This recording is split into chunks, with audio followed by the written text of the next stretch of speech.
used to be it was probably too complex for even the authorities at the time. Yeah. And now with computers and with the ability to go back over digital records, it's just a minefield waiting to be cracked. And it just takes a little bit of focus with a spotlight on your business, and you can come unraveling pretty quick, right? Yeah, and a lot of times it's because you don't have software. Yeah. You know, a lot of it's being done manually.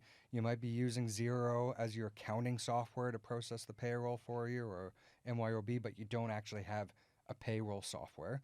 So you don't have the triggers, you don't have the, warning signs or whatever it is saying, is that a split shift? Is that in accordance with the minimum hours that you need to be rostering them for? You get paid more for your first 2 hours, so you get paid less for your first 2 hours of overtime, more for your second 2 hours. Yeah. Then you've got your weekend rates, you've got your overtime rates. I mean, it's complex. It's very complex. And that's the problem. Yeah. That's why people are getting pinged. It's because it's complex. Yeah.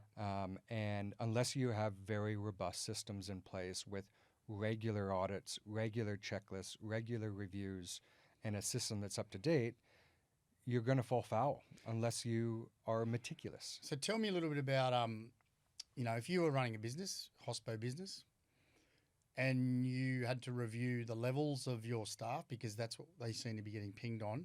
I'm paying someone a level 2 when they're actually fulfilling a role that is a manager or a supervisory role, which could be a level 4, and that's ongoing. That certainly adds up, and then it adds up, as I said, to your super, that percentage over 5 years ends up a lot. Then you multiply that by a multiplier of 10,000 employees, or, with Coles it might be 20,000 employees. That's why it ends up being $1 billion.